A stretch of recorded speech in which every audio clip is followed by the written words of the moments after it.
Hello everyone, good evening. Duty শেষ করার পর হোস্টেলে ফিরছি। সন্ধ্যা 6টা বাজে। ব্লগটি শুরু করছি 23 মে স্যাটারডে থেকে। তো হোস্টেলে আসার পর দেখছি ফুল গাছটিতে গাছ ভরে ফুল হয়েছে।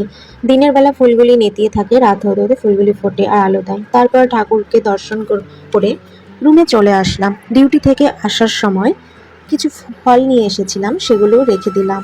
তারপর স্নান করে ফ্রেশ হয়ে বেডশিটটা চেঞ্জ করে নিচ্ছিলাম, যেটা আমার সারাদিন পর আমার রেস্টের জায়গা। পরের দিন রবিবার ছিল, তো বেডশিটটা চেঞ্জ করতেই হতো কাচার জন্য।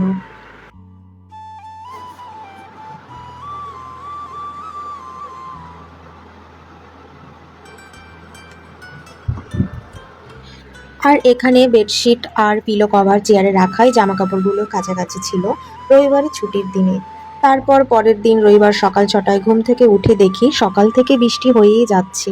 এই ঝড় বৃষ্টির দিনে এটাই ভালো লাগে না। প্রকৃতির যখন শান্ত প্রকৃতিতে থাকে তার সৌন্দর্যে মনে শান্ত হয়ে যায়, কিন্তু প্রকৃতি যখন অশান্ত হয়, খারাপ রূপ নেয়, তখন তার প্রভাব খুব ভয়ঙ্কর হয়। তারপর চলে আসলাম ওয়াশিং সাইডে। তো এখানে আমি কাপড় ভিজিয়ে রেখেছিলাম কাচাকাচির জন্য।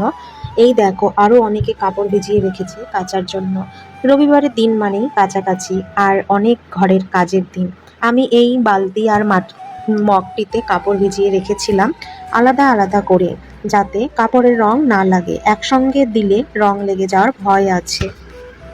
তারপর আমি সকাল 6টা থেকেই সব কাজ শুরু করে দিয়েছি, যাতে তাড়াতাড়ি কাজ শেষ হয়ে সারাটা দিন রেস্ট নিতে পারি। তারপর ব্রাশ করে চানাচুর মুড়িতে ব্রেকফাস্ট করে নিয়েছি। আজকের মতো ব্লগটি থাকছে এই পর্যন্ত।